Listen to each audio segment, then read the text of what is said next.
অসুস্থ থেকে সুস্থ হওয়ার পর থেকেই কেন জানি না আমার বাঙালি খাবার খেতে ইচ্ছে করতেছে অনেক। তো বাসায় ছিল বেগুন আর আলু। আলু আর বেগুন আমি ভাতের সাথে সেদ্ধ করে নিয়েছিলাম।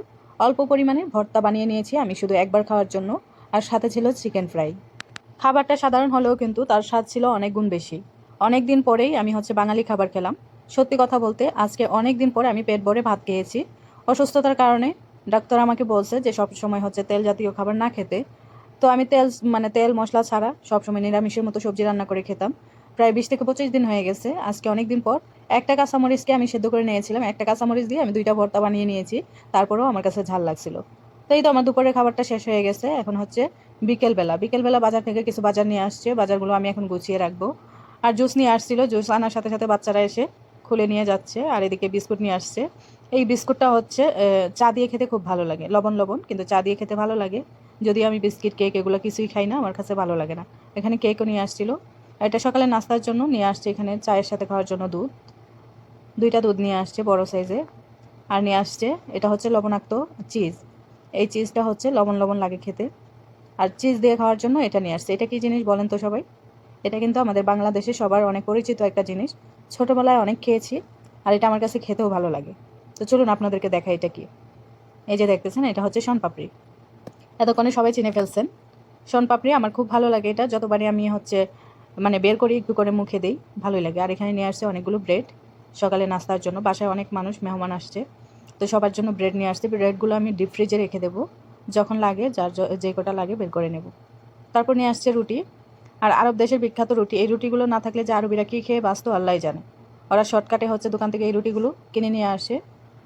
এই রুটিগুলোই বেশিরভাগ খাওয়া হয়। তো দুপুরের আমি বাজারটা গুছিয়ে রেখে, দুপুরে খাওয়ার পর বাজার নিয়ে আসলো, বাজার গুছিয়ে রেখে একটু বিকেল টাইমে বাহিরে আসছি। এটা কিন্তু গ্রামের বাড়ি। আল কাসিম আসছি আমি রিয়াদ থেকে, সৌদি আরবের গ্রামের বাড়ি। এখানে আমরা ঈদের সময় আসছিলাম, এখনও যাওয়া হয়নি রিয়াদে। তো এই বাড়িটা দেখতেছেন, এটা পুরাটাই তালা দিয়ে থাকে। এটা যখন বাচ্চাদের স্কুল ছুটি হয় বা ঈদ আসে তখন যে কোনো অকেশনে ওরা ছুটি পেলে এখানে চলে আসে ছুটি কাটানোর জন্য। তো আবার যখন চলে যায় তখন তালা দিয়ে রেখে চলে যায়। তো বিকেলে একটু বাইরে আসলাম, ভালোই লাগলো, ঘুরে দেখতেছি। আর বাসায় মানুষ ছিল না। পুরুষ মানুষ থাকলে তো ওইভাবে বাহিরে বের হওয়া যায় না। আজকে সবাই বাহিরে চলে গেছে, তার জন্য আমি একটু বাহিরে আসলাম। আর এখানে চা বানিয়ে রেখে দিছি। ওরা বাহির থেকে এসে এখানে রাতে 2টা পর্যন্ত বসে বসে ওরা চা কফি খায়। তো আমি চলে আসছি। আর এটা রাতের বেলাও আমি একটু ডিম ফোজ করে নিয়েছি। আর এখানে ছিল ক্যাপসা, মাংস দিয়ে ক্যাপসা রান্না করা ছিল। আর মাংস তো আমার খাওয়া যাবে না, তাই আমি মাংস ছাড়া অল্প একটু ভাত নিয়েছি। আর সাথে ডিম পোজ করে নিয়েছি, একটা কাঁচামরিচ আর লেবু। আর ডিমটাও আমার খাওয়া যাবে না, যদিও খাই, ডিমের হলুদ অংশটা খাওয়া যাবে না, কুসুম খাওয়া যাবে না। অনেক সমস্যায় আছি, এত বেঁচে বেঁচে খেতে হচ্ছে, আমার একদমই ভালো লাগতেছে না। ঝালও খাওয়া যাবে না, তারপর আমার মুখটা কেমন জানি হয়ে গেছে। ইদানিং শুধু বাঙালি খাবার খেতে ইচ্ছে করে, বা একটু ঝাল জাতীয়, একটু মশলা জাতীয় এই ধরনের খাবার আমার খেতে ইচ্ছে করে। তো যাই হোক, কিছু করার নেই, সুস্থ হলে আবারও সব কিছু খাওয়া যাবে। তো আমি লেবু চিপে চিপে খেয়ে নিচ্ছিলাম, এত ভালো লাগছিল। অনেক দিন পর আমি আজকে ক্যাপসা খাচ্ছি, কারণ হসপিটাল থেকে আসার পর থেকেই আমি সাদা ভাত, তাও আবার সবজি, একদম নিরামিষ দিয়ে প্রতিদিন খেতে খেতে একদম বোর হয়ে গেছে।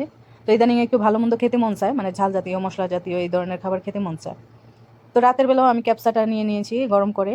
মাংস ছিল সাথে, মাংস আমার খাওয়া যাবে না, গরুর মাংস, খাসির মাংস খাওয়া যাবে না। তাই আমি ডিম পোচ করে নিয়েছি, কিন্তু ডিমের যে হলুদ অংশটা আছে এটা আমি রেখে দেবো, খাবো না। কারণ ডিমের কুসুম খেতে মানা করছে ডক্টর। এই তো রাতের খাবারটাও খেয়ে নিচ্ছি, অনেক ভালো লাগতেছিল। আজকে দুপুরে রাতে ভর পেট খেয়েছি আমি।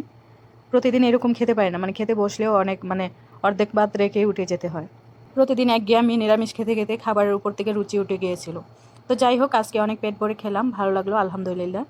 আর এই তো আমার খাওয়া শেষ, দেখেন কত সুন্দর করে খেয়েছি, একটা ভাতও নেই। আর কাঁচামরিচ পোড়াটা খেতেও পারিনি, এত জাল। আর ডিমের কুসুমগুলো ফেলে দেবো, কারণ খেতে পারবো না। তো এই ছিল আজকের ভিডিও। সবাই ভালো থাকবেন, সুস্থ থাকবেন, আল্লাহ হাফেজ।